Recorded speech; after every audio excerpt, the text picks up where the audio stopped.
Hopefully, good evening.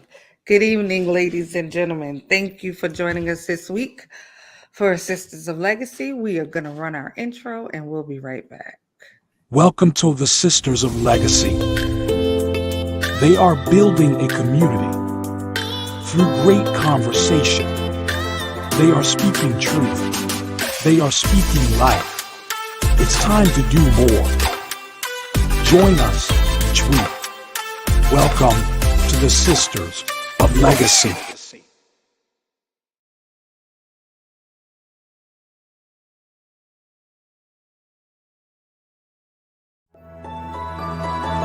Thank you for watching the Sisters of Legacy. Okay, so obviously I have some very interesting things going on tonight. I probably did that wrong, and I'm sure my husband will have loads to say after the show. But thank you guys for joining us tonight. We do have two very special guests that we're going to bring on shortly. But ladies, how are we tonight? Good. Very good. So, of course, my name is Samantha Walker. I have my co-host Katrina Taylor Good evening. and Shanetta McNair. Hello. All right. So tonight our topic is going to be dads and daughters. We have two special guests coming on. Both of these gentlemen are girl dads.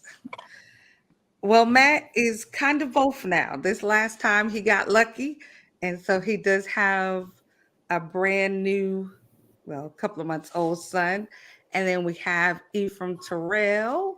So I'm going to go ahead and bring on our guest. So we have Matt Genius. Hello, everyone. Nice to meet you guys. Nice to see you guys. I think I met Sharetta already. Shanetta. I'm sorry.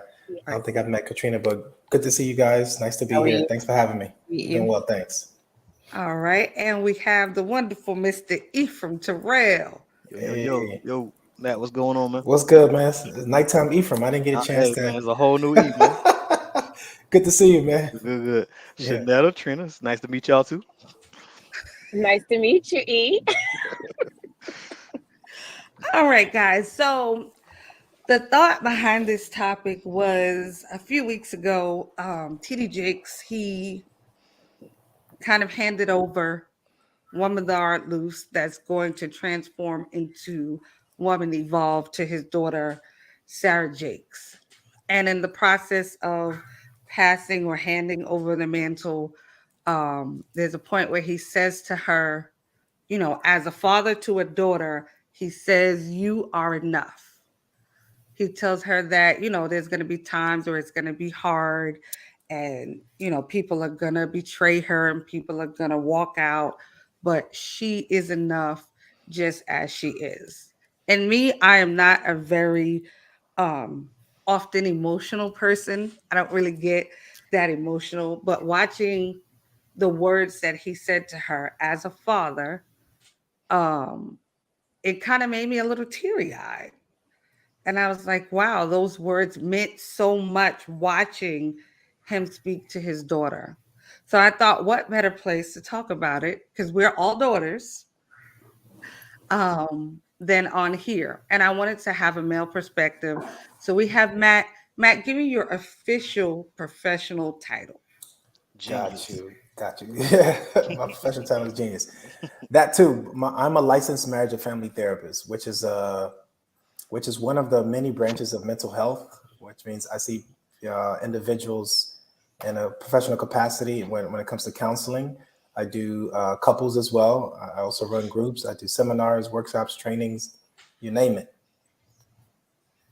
Okay, so Matt is, I'm just gonna make it short, is a therapist. He does, like you hear him, he does a lot of work with families, and he also has Four daughters, yes. four daughters. Four, yeah. Yes, four beautiful daughters, and like I said, a new son that's under a year. Right. He just turned 7 months. So he is the new addition. So Matt is a certified girl dad. certified. Yes. And then of course, we have Ephraim. His professional title is Ephraim's the man. I'll take it. There You you know go. it. I'll take it. Ephraim is the man, and Ephraim has 2 daughters. Yeah. Two beautiful ladies. So I'm gonna ask you guys first. Do you feel a level of responsibility when speaking to your daughters, like as far as affirming who they are, who they should grow into? Do you feel any kind of responsibility toward that? Yeah, I mean, absolutely. I don't have a son to compare it to, but I'm extremely careful with my girls. Uh, I try to pass on things that I think would make them feel good about themselves, let them give them a sense of awareness and everything. So it's ever present. It's always on my mind. Like I try to play songs for them. Then I start listening to some of the lyrics. Like, nah, I don't want you to hear. Don't take Okay. that. Let's throw that away. Certain movies you always want to expose them to things, but the big picture for the girls is always on my mind. Like, how will this affect how they see themselves is huge for me. Yeah. Yeah, that's powerful, man. I love my daughters. And I think when I realized that I was going to be the father of 4 daughters, then I realized that I was going to be wearing 4 different hats. Meaning it's a lot of responsibility for just one, making sure that she has the right tools, environment to grow up in a healthy way. But so the story goes that we had our first daughter, and then 15 months later we had triplets, and so it was a lot to manage right off the back, and then having all of them, girls was another good surprise for me. And I've been living in the household with the 4 of them and my wife for about 8 years before my son came. So Mm. it has been a joy, but it also has been a challenge as far as what it requires of me, because like a lot of men, I'm not the guy that I used to be Yeah. currently. And so a lot of those habits and understandings from how I grew up are still inside of me. And so I think some of the benefits of having those experiences, that I make sure that they understand intimacy very early, which allows them to then, allows them to have other conversations when it comes to relationships, when it comes to womanhood, when it comes to parenting. Intimacy is the thing that I think that dropping that seed in them very early kind of helps them along the way. So it is a big responsibility, but I think I have a lot of support with my sister, who is one of my best friends, my mom as well, of course, my wife. They're aunts on my wife's side. So there's a lot of women in their lives as well. But my role, I think, is very unique and important as far as what I bring to the table and give to them. Okay. So I'm sure I've said it on the show before, but just to be clear, my dad died when I was 6. Mm. So, from the time I was 6 to, I don't know, my mom got married maybe around when I turned 11. She got married to, yeah, that someone that didn't necessarily become my father, if that makes sense. No, Um, like how you mean? like he was my mother's husband. But like y'all didn't form any kind of bond, or No, we didn't never have the father-daughter bond. because he wasn't your father, or he just didn't like this guy? Neither of the two is the answer. No, it wasn't like at the time in the beginning, I definitely was looking for a father Mhm. because you go to school and kids have their dads and they have the dad story, Yeah. and you don't have anything. Like my friends, they all had dads somewhere. They could talk about them, put a picture to them. Like I didn't have anything. So I went into it hoping for that connection, but due to several different things, it just never formed. So although he was her husband, I still grew up without a father. That makes sense. That makes sense why that video would be so emotional for you, because Mhm. it's important for all of us. We're born into a system where we need love, affection, and acceptance, specifically from our caregivers, and then goes to the world outside of us. But I think for men and women, we end up with holes in our lives as far as what we say mom or daddy issues, because we didn't have that outpouring of acceptance, outpouring of love, and outpouring of affection from the system that we needed it. And so if you didn't have that and you watch that being given, you're gonna feel that hole even more. I guess. You could. Who was your first positive male influence? I had male influences in my life. Like, I had uncles. I had a host of uncles. Did you place any of them in the father role? I mean, I respected all of them, but no, not enough. Well, to be honest, I'll say this. I don't really know necessarily what a father role would be. You know what I mean? Like, That's interesting as well. So I'd like to hear from the other two young ladies to see yeah. So what their Trina, yeah. Trina, I don't know, like, share some of your experience. Maybe Okay. that's what I got. So, my dad was a pastor, strict disciplinarian, but also very supportive of. It was 3 daughters, and he always instilled in us things like education, making sure that we can take care of ourselves, or somebody decided they wasn't going to do what they needed to do. Always pushing education. So he was very supportive of those things, but very, very, very strict with the whole fire and brimstone behind his strictness. Yeah. So, I mean, there was, for the most part, it was positive. I mean, as I got older, the kind of strictness was overbearing as I kind of got into adulthood, and it got to be overbearing.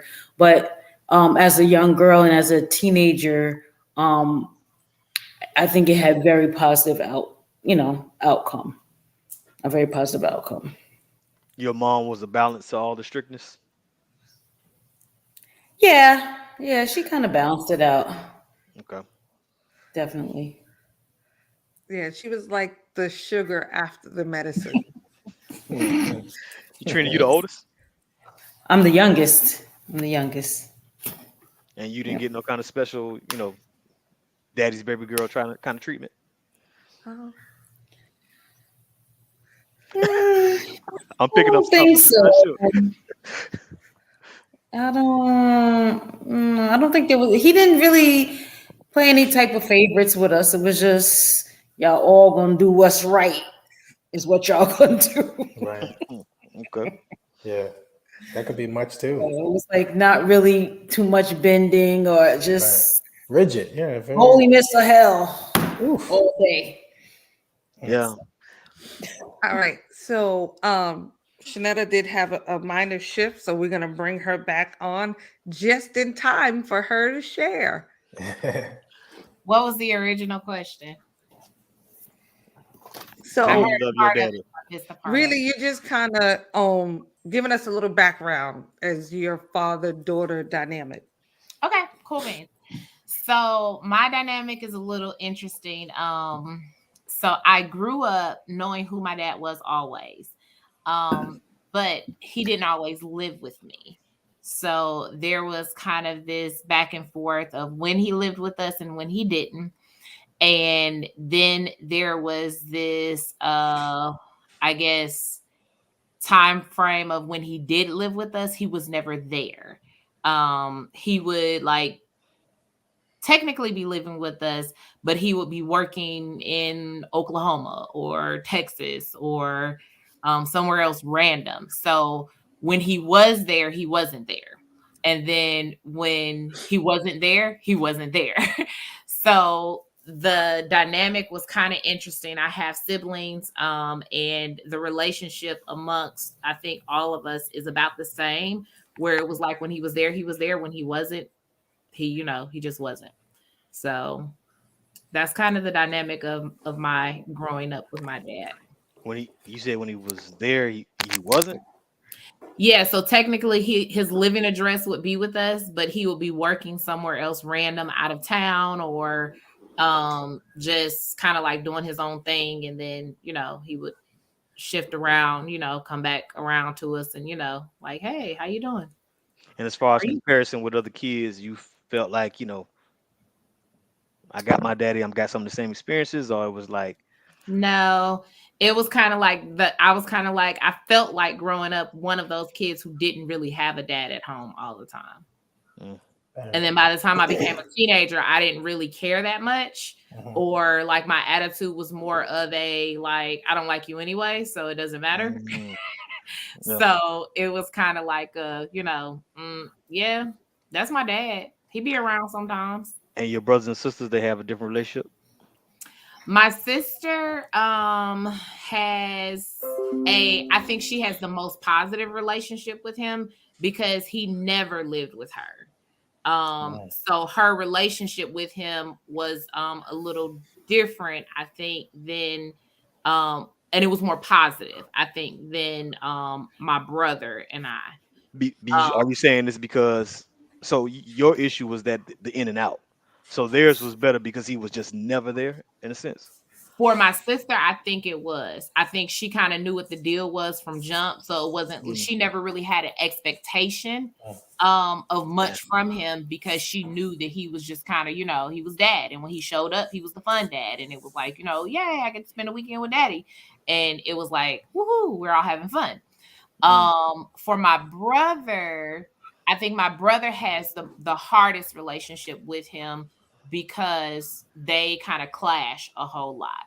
And I think my brother has some other things that he struggled with as far as like what he needed from my dad and what my dad did not provide as a father, man to man, basically. So I think there are some others. So his relationship is a little harder, I think, than me and my sister's. My sister, I think she always kind of like, she grew up immediately knowing that, daddy is who he is and it is what it is. And I think her mom did a really good job at instilling that in her of, it just is what it is. And this is who you got. So, when you see him, be grateful and like, let's keep it moving. That's tough. Have you ever embraced or said to yourself that you have daddy issues? Have you ever embraced that title? I have, absolutely, yes.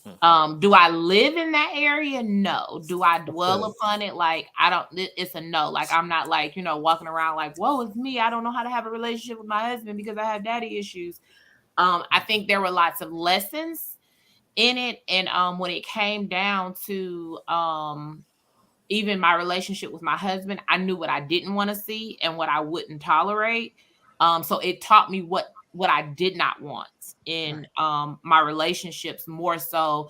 I think one of the things, like for me with my husband and with our daughter, I want her to see what she does want out of, my relationship with my husband and out of her relationship with her dad. Okay. For me, I think the lesson was, okay, so I know what it shouldn't look like. I know what this should not be like. Yeah. And it was a very valuable lesson for me because anything that gave me red flags that remotely seemed close to that, I was running in the other direction. I can remember before I married my husband, I met this guy and he smelled like my dad's cologne or something that my dad used. And I was like, he did not have a shot at all. Man. It was that jupe. It was the jupe. I walked past him and I was like, it was jupe. No. Definitely jupe. It was jupe. That $1 million. Yeah. So he did not have a shot. Because like it was just like nope. And for a long time, like my dad shaved like all his head, he's bald. So like any guy that like didn't have hair, it was like, yeah, you don't have hair, so like I can't date you. Sorry. Wow. Yeah. Like you shaved your head bald, you don't have a shot. You don't have a chance. Nope. Wow. So yeah. So like, did that affect you guys' dating period like the same way it did Shanetta? Like, was it anything that looked like your dad is out of there? Oh, no, I mean, not for me, because even though my dad wasn't there, he didn't really have a choice in the matter. So like I didn't necessarily feel like I was abandoned because he died. I mean, you can't, like there's you don't get an option with that. Yeah. Um, so no, and he died so young, like I don't really know what he was like anyway. You You and know, your mom like talk about it? I don't really know what he was like anyway. So Put a pin in that. Right. yeah. You know. Yeah. So like, I remember the very few memories I have of him was like, him taking me to the park and pushing me on the swing and Mm. stuff like that. So I don't know what he was like as a person.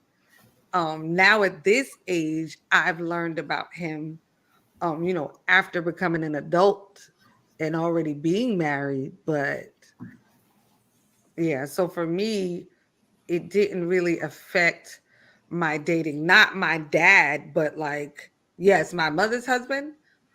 Yes, I'm with Shanetta. I mean, not people that look like him, but Petty. but I definitely knew what I didn't want Yeah. in a mate. Like from that experience, I knew what I didn't want. Yeah. It sounds like you still might miss him. Miss who? Your biological father. Um, honestly, at times I definitely think about it, like because I'm like, like when you're getting married, you think about it. Wow. Like, I have kids. Right. My kids, like Anthony's parents are gone now, both of Right. them. Right. My mom is still here, but my kids have never had a grandfather. Right. Mm. So like in terms of that, like I think about it sometimes, but I'm kind of with Shanetta is one of those kind of is what it is. Yeah. So what hit you with the video then? Like, was it That's what I was curious about. Yeah. the covering, the passing gone? Like Um, he was just present? Like what struck that chord? because I think watching the video and just some of the different women that I know and have come across or grew up with or experienced, it made me realize how some of them really miss that.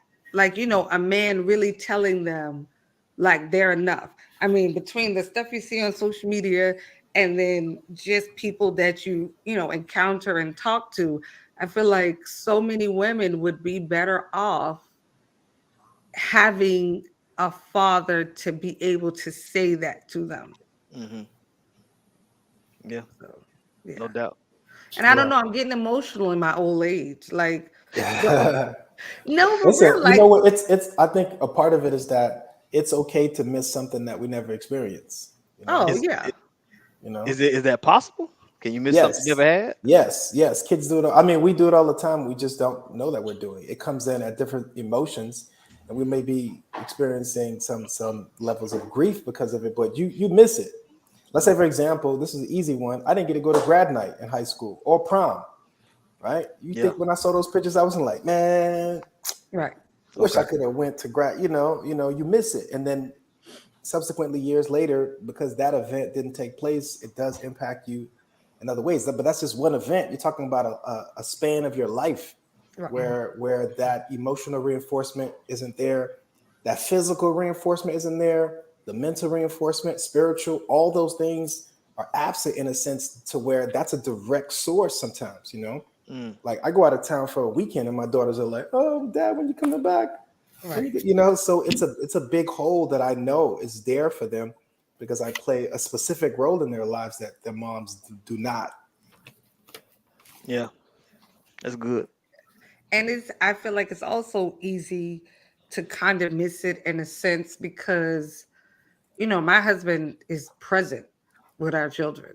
Like, he don't miss a beat. Like even now the schools, the teachers, they know his name. Like they don't even call me. Like when I show up, it's like, who are you? Do you have an ID? And then it's like, oh, Mr. Walker. Like I went into school one day, they were asking me for ID. I had to sign in. He walked in behind me. The lady's like, Mr. Walker, hey, we're so happy to see you. What are you doing here? I'm like, I'm the mama. I did all the work. Like, so, you know, in those kind of instances, it definitely makes me think about it from time to time. You know, when I Right. watch him and my daughter and the relationship they had, it's like, oh, that's so special. Yeah. You know, Trina, you feel like I was wondering with the having a pastor as a dad, like he was there, but you had to share him with like the whole church. You ever had like any kind of a jealousy, competition? Everybody got my daddy kind of a thing. No. They could just have him, huh? Him and his holiness. Take him, the fire, and the brimstone. I got you. Oh, he was preaching. don't He do was that. preaching the hard gospel. All right. I mean, no, I mean, I didn't feel that way. I feel like he did take time for us as his daughters and made sure that we like, he wanted to make sure, because we sang together, me and my sisters. So he made sure we had time to rehearse and all this, and made sure we was going places to sing. Like, he pushed us and all that type of thing. And he also, one of the main things he did was he would actually sit down and make sure he told us how a guy should treat us, how we should be respected, how, don't let nobody talk to you like that. You know what I'm saying? Don't let this happen. And he was this is how my daughter should be treated. And anybody that came around, any guy that came around, he would look over his glasses at him, and make sure that they give him the firm handshake, all that stuff. Like, he was not playing about his daughters. And that, like, anybody can tell you, anybody that came around, we had to give them the warning. Listen, when you meet my father, make sure, One of them days. and be ready with your, what church you go to, and Right. Who's your have a pastor? scripture or two ready I and don't know your pastor prepared. name. So, Yeah. And as you saw, like but the people you dated, you saw those traits that your dad put in. Like, did it match up? Sam already in the said. beginning, but like, of course I wanted to do my own thing a little bit. But one thing, on the one hand, I did not want to marry a preacher or a pastor, I've heard that a lot. because Like, mostly a pastors pastor, don't like- because I didn't want that whole Yeah. responsibility with the church. And I didn't want to sit in the front with the big First hat lady. and First I lady. didn't want none of that. Got to have that. Yeah. See, I didn't want the hat. Right. On the one hand, I didn't want any of that. But on the other hand, I did want a man of God, someone who was a believer and saved for real. So it was like, I don't want all that, but you got to have this, Yeah. Some of it. Okay. It was so funny you mentioned the glasses, because it just instantly took me back to him looking over you with them glasses. He, so, like, you asked about, like, the male influences. Like, yeah, I started going to church with Trina when I was 10, 9. Wow. I was like 9, 10 when I started going to church with her. And immediately her father was like, everybody's daddy. I mean, even from the outside, like, I've seen a lot of pastors, and sometimes you do wonder, like, when do you ever be bothered with your own family? Like, I never really got that growing up in his church. But at the same time, he took care of everybody, if that makes sense. So, the same talks he was giving her. Oh, yeah. If you showed up at church with a boy, bring that boy and let him sit on the front row. There was no sitting in the back. He wanted to meet him. He wanted to shake his hand. He wanted to know who he was. He wanted him to know he was watching him with them glasses. Like, so he had been in my life since I was 10. Like, he Wow. married us the first time. Wow. So, like, I had plenty of men Role models. be in my life from time to time. So yeah. I'm curious to know, what do you guys think was missing from some of those relationships, with the men that were the examples? What do you think? That's a good Like, question. for example, we are fathers, of young girls. So what do you think we could learn from the experiences you guys have had with the fathers, with the men in their absence? What do you think we can learn from that to share with us? I would say for me, the biggest thing, and this is something that my husband and I had always, I guess, discussed with regard to our daughter, is time. And being present with her and letting her know that she's valued and loved by the men in her life, by the number one man in her life, and being that number one man in her life to the point in which where she leans in that direction for the example of what a man is supposed to look like, be like, behave like, and just modeling that for her. I still have like an in and out relationship with my dad at this age, like currently. And that bothers me in a sense where I don't like it. I don't think that it's okay. And even when I try to make it better, it's like something that little thing, like something happens. And for my husband, he sees that and he knows that. And when it comes to our daughter, and how he models what he does for her, it's important to him that they have a very close relationship. Like there are moments where she, you know, she needs her mom, right? So she's going to come to her mom naturally for the, I need, you know, a woman's perspective side of it. But there are times where she doesn't need to hear from me. There are times where she needs to hear a man's voice. She needs to hear her dad's voice or the lack thereof. Matt, you were here. I don't know if you were here yet when the young man came over. You were there?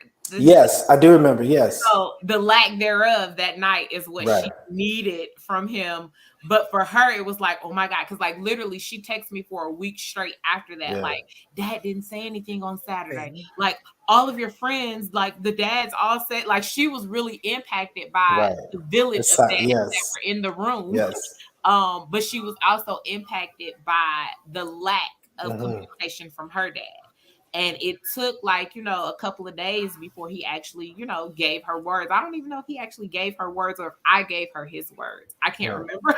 But either way, that mattered to her. And if he doesn't approve, this guy does not have a shot.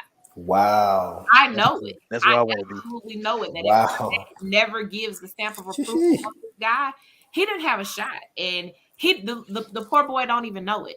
He's out here flapping around trying to figure out whether or not he can date the girl. Wow. But she's 21, and the impact that my husband has on her has always been something of value to me. Like it doesn't make me jealous because I'm not, you know, I'm not that mom. Like, but I do kind of like look at their relationship and I'm like, it makes my heart melt, and it makes me feel good to know that the choice I made was a good choice for the daughter I didn't have.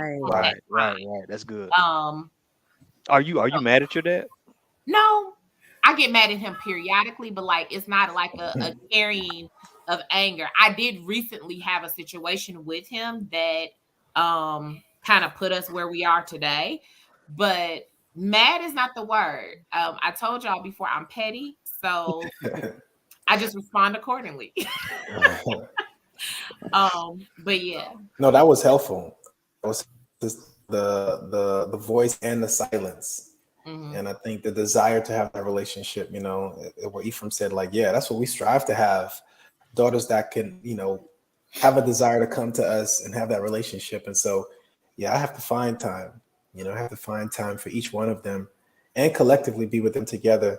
I think the difficult part sometimes is making sure that the time I want to spend with them is the time they want to spend with me. You know, and so I'm trying to find that balance. All of them are different.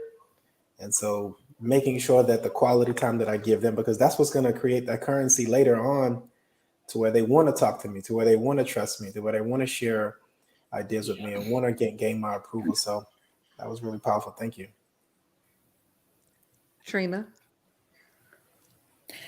Well, I feel like I didn't have like, I don't know, like a friendly relationship with my father. Like I feel like I maybe wanted to have more of someone that understood me more, but I don't know. I never really I don't know that I missed it because I always just felt like he was my father, like up over there, but not like, you know what I mean? Like I didn't have a more of a friendly relationship.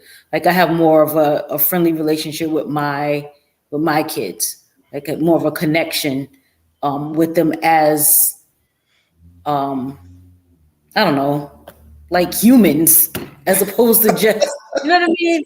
I don't know how else to put it. No, I As got opposed it. to just there's just a title, a father and daughter. Just rigid. It's just Like very I like my kids, and we relate and we talk and we, I listen to them, and they listen to me. And with my father it was just I was just listening to him, and that was it. Felt like you felt like he didn't like you, or Like me? I don't even know that really was a consideration. It did like me. You gonna listen to me like you obey. right. he sounded like he came from that Obey. school of those parents who like those dads who took their role dead serious. Right. Like this is what I Absolutely. do, and I ain't got time to hug you because I got to feed you. You know what I mean? So like that, it seemed like, and I respect those guys. I respect that generation because they were there.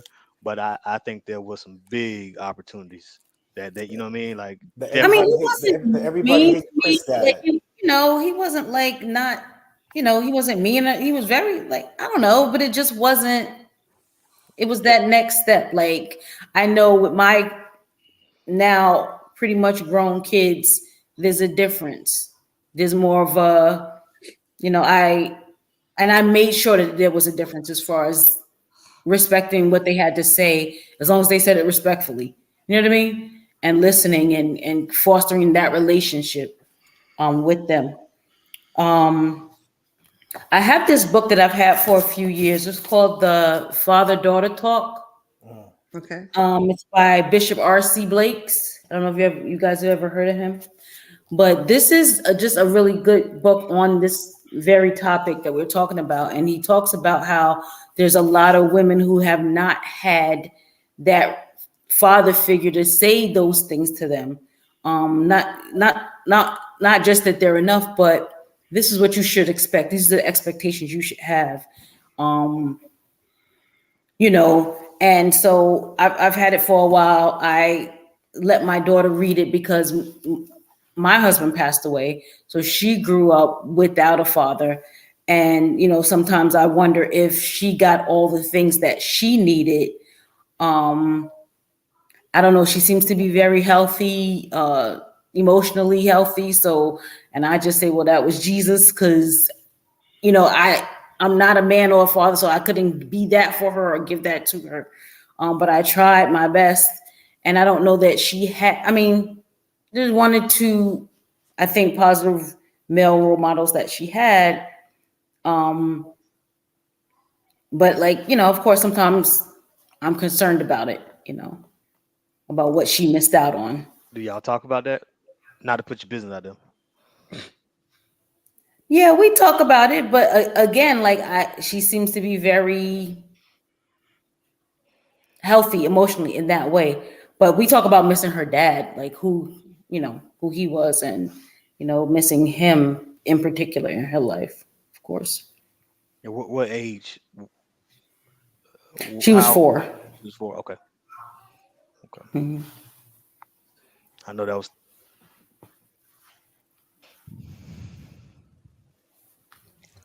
Okay. Matt, you have something you want to say? I don't want to.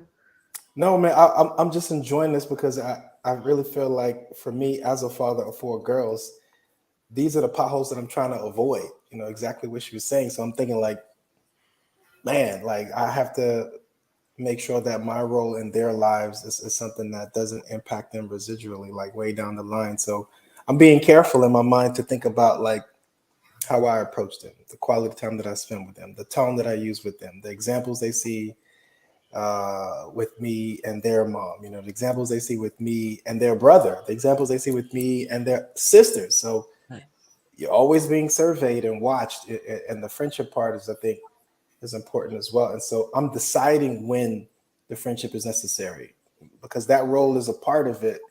But for me, I'm still learning how to find that balance between friendship and fatherhood because I am open to that, but I know the role of the father surpasses the friendship until the friendship is the part that really needs to come out.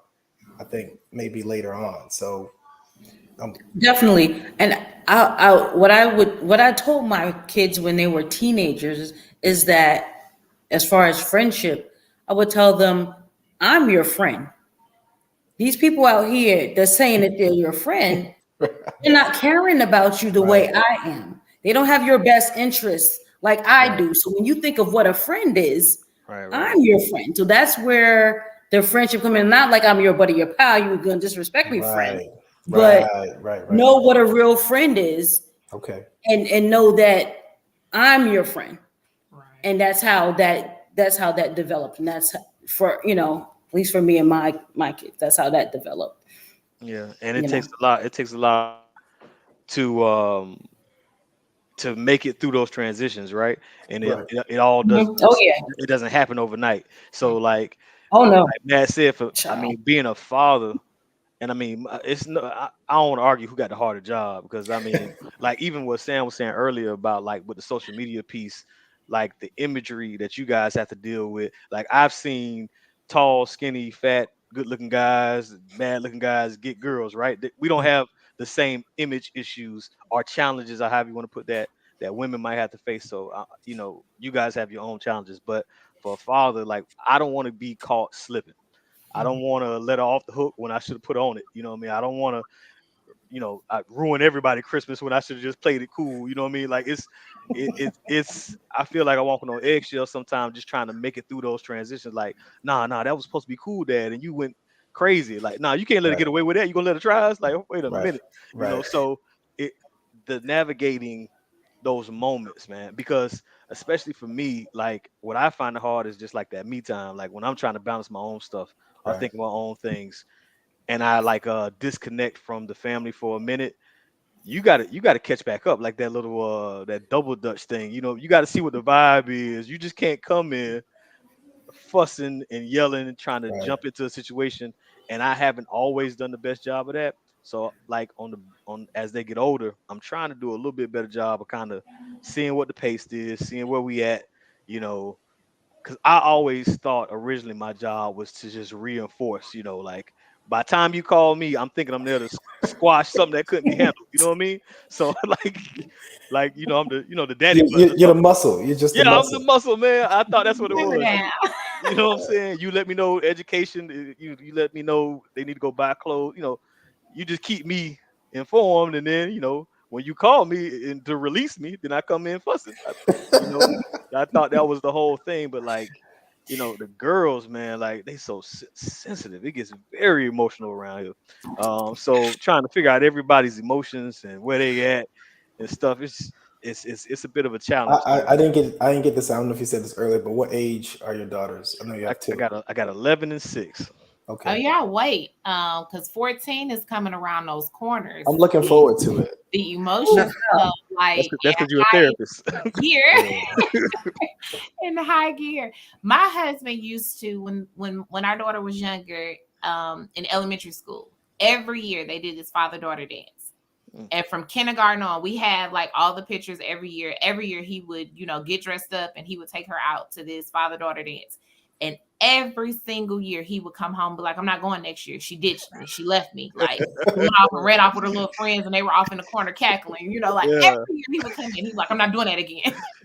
But every year she would bring home that paper. And every Wow. year after he said last year, I'm not doing that again, he would get dressed. He would put on his entire suit, his tie. They would take pictures at the house like it was prom night. And they would head out that door and go to that father-daughter dance until she wasn't, until she aged out of it. And, it was now, middle school and they didn't do it anymore. Yeah. But when I say that at 21, when anytime she comes across one of those pictures or anytime she has a moment where like, she is like, man, that was like the best times ever. Wow. Dad would take me out and but it's like the little things. I don't even think it's the big things of like you said, being there to make sure you dish out the money or do, come in trying to figure out when to jump in. It's just a matter of, I think, just being there to jump in. Right. I can remember I fussed at my daughter for something. I don't know what it was, but I fussed and fussed and fussed and fussed and fussed. And I left and went away. And when I say that she went to him and he asked her one question, and she sat there and listened to me fuss with the straightest little face. He came in the house and asked one question about whatever she had done, and she just started bawling.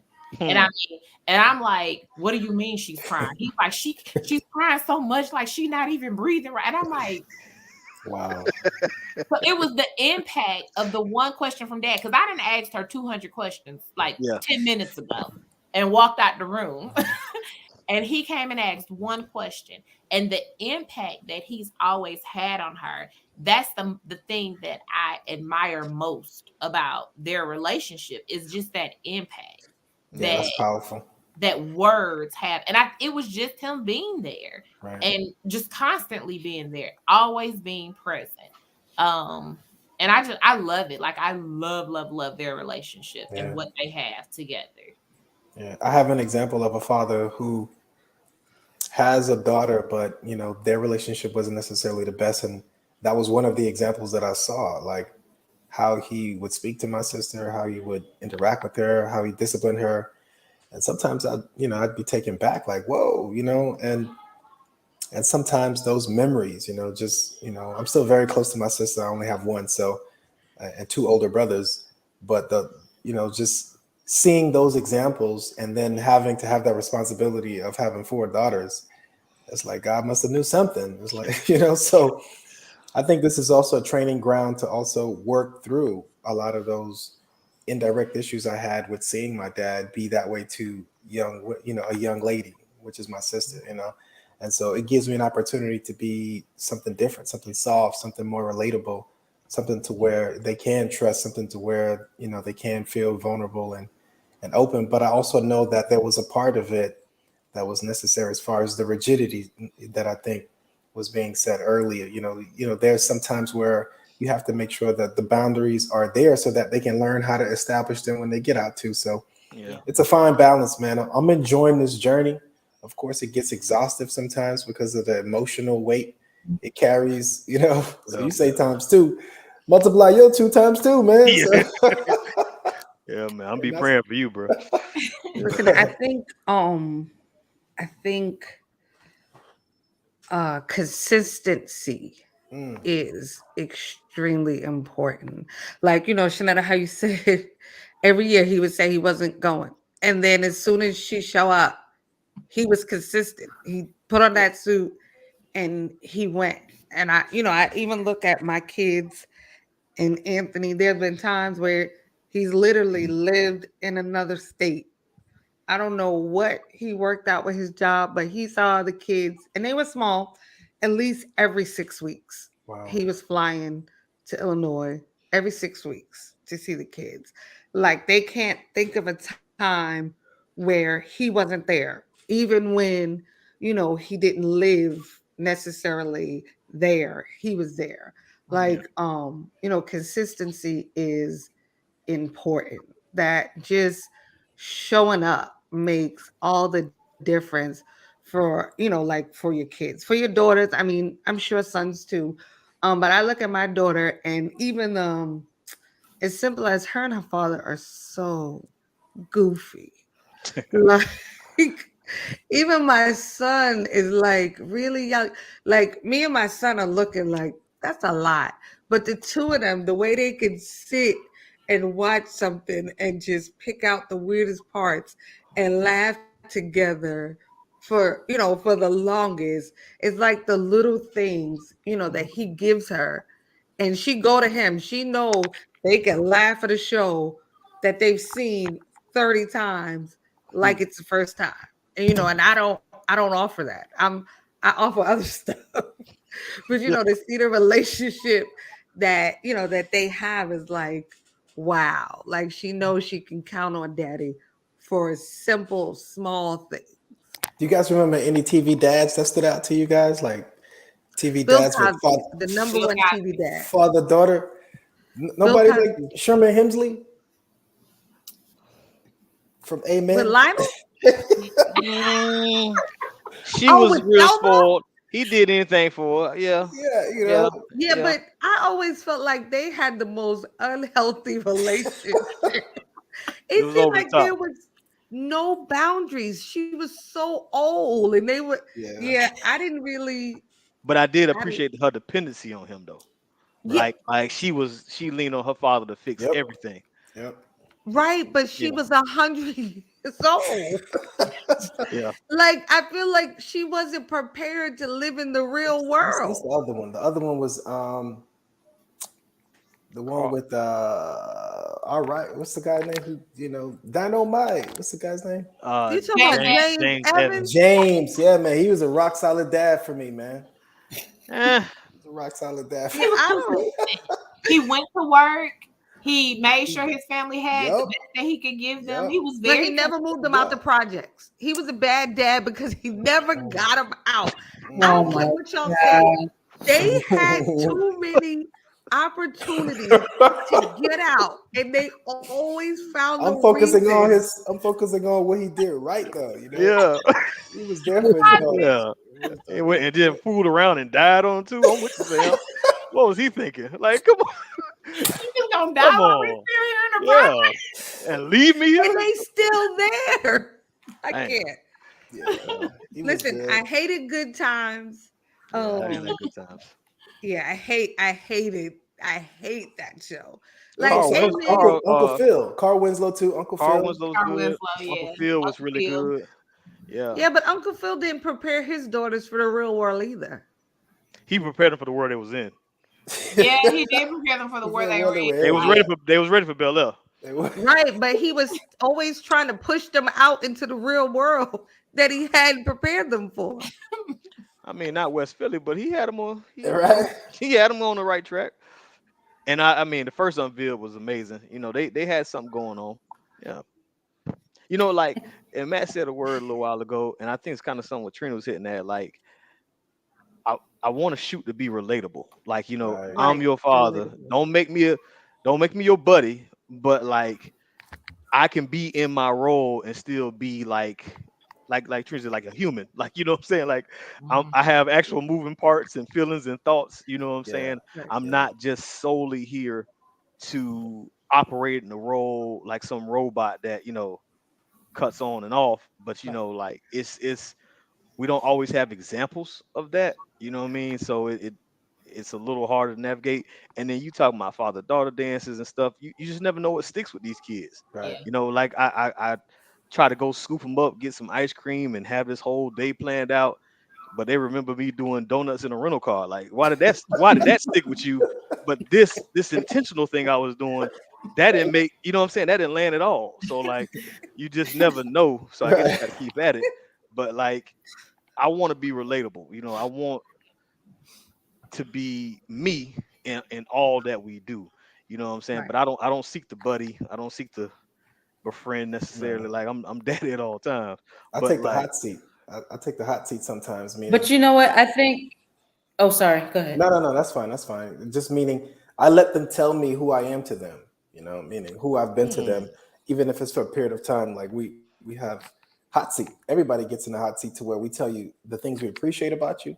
We're going to tell you everything we appreciate about you, but we're also going to tell you areas of our concern, meaning I like from our perspective, you know. And so, and they will tell you because, you know, they want to be, you know, they want to be authentic too. So you got to hear it. You'd be like, Dad, Yep. sometimes this is what you know, this is what you do. And I'm like, you know, it gets you right there, but you get a chance to learn and grow from that, you know. And so that's what keep it relatable. And if that fails, I'll go to the number one, man, piggyback rides, you know. That There it always is. wins. Keep it simple. Kids love to be thrown in the air. Got it. Piggyback rides, man. Yeah, man. I'm gonna try that. I want to try the hot seat. I'm scared of what they're gonna say. No, you can't be scared. You know, you got to listen gotta to it. You got to make just sure take it you in. fix for the sake of memories. Right. You got to have the Got memories. to do the picks. Yeah. You said piggyback rides? Oh, well, Yes. see, your kids are still small. You see my daughter. She get on Anthony's back. He gonna need some days off from BOL. Listen, I think for me, I'm gonna do it until I can't. You know, I'm gonna do it until I Right. can't. So and AD I got mean, it. don't get me wrong. he There's said days that AD she got it. He still, can do it. Listen, there's days that she climb up there and he's not happy. But again, that's a part of like their quirky relationship. He'll still pick her up as big Right. as she is. Right. Yeah. So yeah. And I agree. You never do know the things that stick, but I kind of ascribe to, I think of it as you depositing things in there. Right. And so when they need it, they'll Yeah. be able to draw back from it. I Like, you that. know, when she's older and she think about it, she'll be like, gosh, I can't remember a time that my dad wasn't there. Yeah. Like, Yeah. she'll think about the ice cream times. Like, even if it was like, he used to take us to get ice cream, and I didn't even really like ice cream, but I didn't want to hurt his feelings. You know, even if it's things like that. No, I'm just saying, you know, I believe it. sometimes, Yeah. but but he was there. Yeah. Right. You know, is that he was always doing something with us. Like the older you get, I think, you know, different things come into perspective. So as long as you're constantly depositing in there, I feel like they'll have it when it's time to, you know, when they need it. Yeah. And I think part of the being relatable is also, and I know sometimes it's not that big of a deal to some people, but I think part of it is when you do make a mistake, when you know, maybe come in to just say, apologize to your kids. Yes. Right. That's a hard one, but that's Apologize to them. Be like, you know what? I love it. Came in hot. Mhm. I probably shouldn't have said that like that. I meant this. I love you. I'm sorry. It means so much to admit you're wrong to your kids because they never see like you really, especially when they're younger, they'll be like, oh, my parents are perfect. So if you make a mistake and you say you're sorry, they're like, oh, Yeah. it means so much to apologize to your kids Right. when you're wrong I do and that admit very you're wrong often. sometimes. I do it very Yep. often, you know. Yeah. that's the tough one for me. That's the human side of us, you know. Like we have to show Yeah. them that they don't have to be or try to attain this narrative of perfection, you know, that the media sells them, that you know, that a lot of places sell them. And so when I get it wrong, which I often do, because I don't know a lot, so you know, I have to come on their level and let them know, hey, daddy got it wrong. I'm sorry, I came in too hot, you know. And to understand the context of emotions as well, you know, I was a little bit angry. I was a little bit sad, you know. There are things happen where I was grieving and my grief impacted them. And, you know, other things may happen where indirectly it may impact them. And then they have to know that it's not necessarily on them that pulled that out of me. I have to learn how to manage my own emotional and mental state. And they see me take care of it. They see when I go to the park. They know when I head out to take care of myself. They know. And so I think it's a healthy thing to be able to get on their level and let them know we got it wrong this time. Yeah. That, Okay, you know, so I have I'm one not last. too big for it, but like that's one of those ones I haven't seen that example. Like, you know what I mean? Like even when you did catch your parents doing, it was the whole, you know, do as I say, not as I do situation, you know. And like you said, you pretty much think your parents is perfect. And you know, they kept it solid and they got it figured out. So I mean, I'm wrong all the time, but like just sitting there and be like, yeah, I messed up. It don't flow that smooth. I just say it in other ways, but like I do want to get better at just a flat out, you know what I mean? Like, I'm sorry, you know, to the kids. I could do it to the wife, I could do it to my sister, you know, but like, you know, to my kids, it's like, daddy's really not happy with what just happened. You know, so, you know what I mean? Just don't come out with that full apology. Hey man, practice in the mirror. That'll help you out, man. I'm gonna do it, man. I'm gonna do it. I want to do better. Because like I say, we're not perfect. You know what I mean? I want to, and I see that I hear several people keep testifying about how big of an impact it made for their parents. We were talking about that a few weeks ago with the guy with Memphis who slapped his son. If he would say sorry, man, that kid would be healed. So you know, I want to do it. I'm working on it, but like, yeah, that's like You the got word. it, man. You got it. Okay, so a quick question for the guys. So Matt, you talked a little bit about seeing kind of how your dad parented your sister. Ephraim, I know you have sisters. So do you ever think back to how your dad, you know, did some things you like? Do you have those experiences where you're like, oh, I want to be able to do that with my daughter, or is it those experiences like, oh yeah, I don't want to do that. Like I've learned this from that. Like, what are your experiences? I'm digging through the archives because I want to start with something positive. So Yeah. Yeah. I'm scrolling through the archives right now. Okay. See if I can find one really good example of my dad really showing up for my sister.